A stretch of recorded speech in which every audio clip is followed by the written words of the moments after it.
Hello everyone. Welcome to my channel. आज चाहिँ शनिबार बिहान चिसो छ. सो आज चाहिँ म सिम्पल ब्रेकफास्ट बनाउँदैछु. चिया, अन्डा र पाउरोटी टोस्टेड. अन्डा चाहिँ म अमलेट बनाउँदैछु. अमलेटलाई चाहिँ मैले यहाँ थोरै धनियाँ चप गर्दैछु. धनियाँ पछि मैले चाहिँ यहाँ दुईवटा हरियो खुर्सानी पनि लिएको छु. मलाई चाहिँ अमलेटमा हरियो खुर्सानी धनियाँ मिठो लाग्छ. अरू खासै म केही हाल्दिनँ. त्यो बाहेक चाहिँ मैले यसमा थोरै ट्विस्ट गर्ने चिज पनि लिएको छु. So I've taken four eggs. Let's crack them open. I'm cracking up one egg at a time. Second one. Third one. And the fourth one. Here we go. म चाहिँ के अरे खासै ब्रेकफास्ट खान्न तर शनिबार चाहिँ म नर्मली ब्रेकफास्ट खान्छु. मैले थोरै नुन हालेँ, त्यसपछि थोरै ग्रेटेड गरेको चिज हालेँ. मैले चाहिँ सेडर युज गरेको छु. हजुरहरूले मोजरेला थोरै युज गर्दा पनि हुन्छ. यसो गर्दा चाहिँ के अरे अन्डा चिजी र मिठो हुन्छ. नुन चाहिँ अलिक थोरै हाल्नु होला if you're using cheddar, because सेडरमा सल्टी हुन्छ. सो आई प्रिफर नुन चाहिँ अलिक थोरै युज गर्नु होला. त्यो सबै हालिसकेपछि हामीले मजाले विक्स गर्नुपर्छ अन्डालाई. मैले चाहिँ यता चिया पनि बसालेको छु. चियाको लागि चाहिँ मैले दुईजनालाई 2 कप चिया बनाउनु लागेको छु. So my ratio would be 2 cup milk, 1 cup water. त्यो 1 कप वाटर चाहिँ म मजाले बोइल गरेर त्यो सुकाउँछु. चिया चाहिँ मजाले चियालाई मिठो बनाउनलाई चाहिँ चियापत्ती धेरै हाल्ने भन्दा पनि मजाले पकाएर त्यसको चियापत्तीको रस निकाल्दा चाहिँ मिठो हुन्छ. यसै गरी मैले साइडमा थोरै बटर युज गरेँ. यो चाहिँ अन्डाको लागि हो, अमलेट बनाउनलाई. अघि मैले विक्स गरेको अमलेट हालिदिएँ. त्यो तातेपछि मजाले यसरी साइडमा चिया पनि पाक्दैछ. मैले अमलेट पनि हालिदिएँ.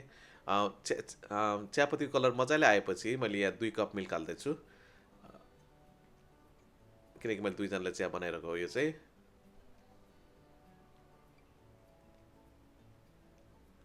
अमलेट पनि रेडी भयो. मैले थोरै माथि चिज टपअप गरेर फ्लिप गर्दै फेरि लगभग यो हाम्रो अमलेट पाकिसक्यो. यो चिजले चाहिँ के अरे त्यो खाँदाखेरि चिजी फ्लेभर दिने भएको भएर मैले थोरै चिज टपअप गरिदिएँ. If you don't want cheese you can avoid adding cheese. It's totally up to preference. हामीले चिया पनि बोइल गर्न सुरु भयो. त्यसै गरी मैले ब्रेड पनि टोस्ट गर्न हालिदिएँ. अब चाहिँ म बटर स्प्रेड गर्दैछु. बटर चाहिँ के अरे स्प्रेड चाहिँ मैले नर्मली के 100% बटरले युज गर्छु. अरू स्प्रेडहरू प्लान्ट बेस्ड स्प्रेड चाहिँ basically I don't prefer to use. They are basically dull like you. That's why if you are vegan you can possibly use them, but if you are not, look for the ones that are 100% pure butter. Those are good for you.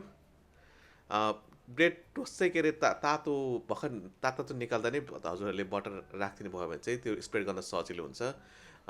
अथवा हुन्छ नि, त्यो spread गर्न साह्रै सजिलो हुन्छ. यदि त्यो टोस्ट सेलायो भने चाहिँ त्यो स्प्रेड गर्न अलिक गाह्रो हुन्छ.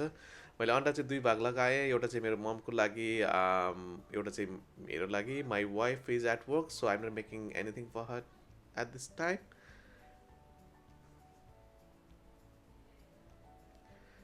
अर्को पनि टोस्ट रेडी भयो र मैले त्यसमा बटर लगाउँदैछु. यसमा चाहिँ अलिक बेसी लगाइदिएँ. I should have use lesser. So the bread toasted bread with butter and egg is ready. हाम्रो चिया पनि लगभग रेडी भयो. कलर मजाले आइसकेको छ, यहाँले हेर्न सक्नुहुन्छ.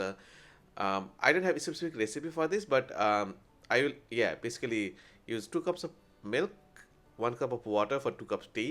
अनि 1 cup you should reduce it to a point where it's exactly 2 cups of tea. You say I go with my gut feeling. There's no like strict time or measurement, so it's up to you. However you like it. सिडनीको चिसोमा हाम्रो तातो चिया र breakfast ready भयो. Hope you guys have a good time, enjoy, and if you like my video, please subscribe. Thank you. See you on the next video.